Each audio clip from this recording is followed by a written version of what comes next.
이란이 예상대로 미국의 종전안을 거부하고 역으로 전쟁 배상금 등 5가지를 요구했습니다. 백악관은 자신들의 카드를 받지 않으면 지옥을 볼 거라고 압박했는데 연기된 방중 일정을 5월 중순으로 확정하면서 뭔가 돌파구를 마련한 게 아니냐는 해석은 있습니다. 미국 워싱턴 DC에서 백대우 특파원이 보도합니다. 아바스 아라그치 이란 외무장관은 미국 측과 메시지를 교환하고 있다고 밝혔습니다.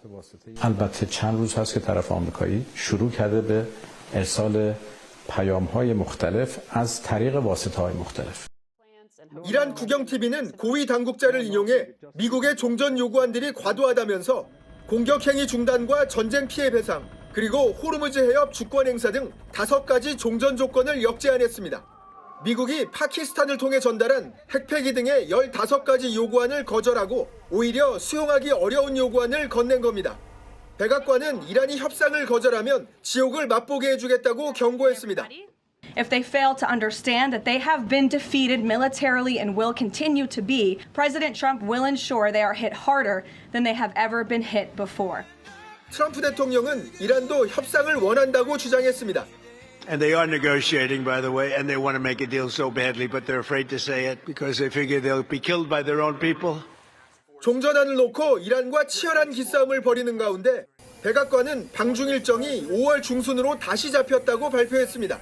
트럼프 대통령은 역사적인 방문을 위한 준비를 마무리하고 있다면서 방중 전에 전쟁을 끝내겠다는 자신감을 내비쳤습니다.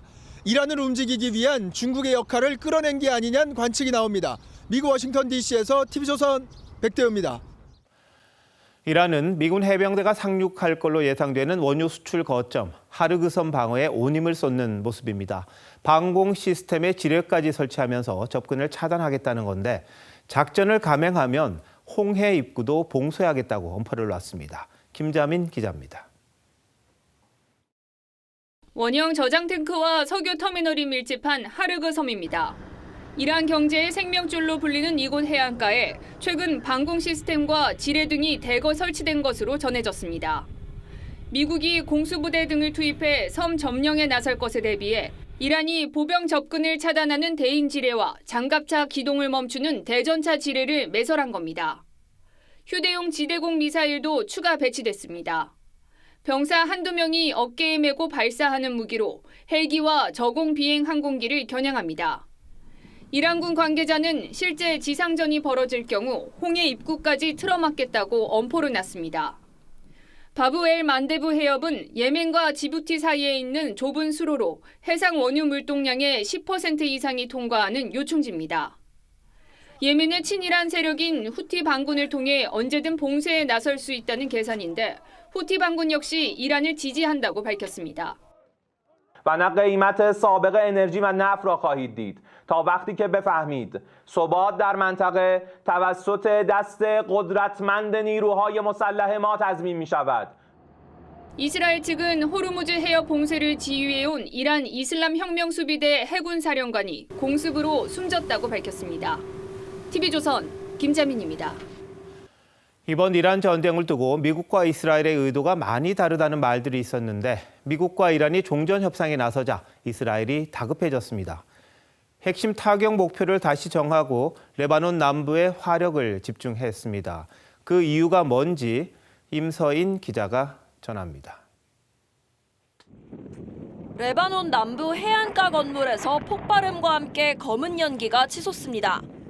주변 농촌 마을에도 폭탄이 떨어집니다. 현지 시간 25일, 레바논 당국은 이스라엘의 공습으로 하루에만 22명이 숨졌다고 밝혔습니다. 이스라엘은 국경에서 북쪽으로 30km 떨어진 리타니강 이남을 무장단체 헤즈볼라의 본거지로 보고 이 지역에 화력을 집중하고 있습니다. אנחנו מרחיבים את רצועת הביטחון הזאת כדי להרחיק את האיום של הנ"ט על יישובינו ועל שטחנו. אנחנו פשוט מייצרים אזור חיץ גדול. 하지만 이스라엘 재무장관은 한 라디오 인터뷰에서 이스라엘의 새로운 국경은 리타니강이 돼야 한다며 레바논 남부 병합의 야욕을 드러냈습니다. هذا جزء من الأهداف الإسرائيلية التاريخية التي كانت دائما تريد احتلال منطقة جنوب الليطاني وضمها إلى الكيان الصهيوني. 이스라엘은 미국이 이란과 협상에 나서자 다급해졌습니다. 이번 주말 휴전을 선언할 수 있다는 전망이 나오자 타격 목표를 우선순위에 따라 다시 조정하고 작전 계획을 수립한 것으로 전해졌습니다.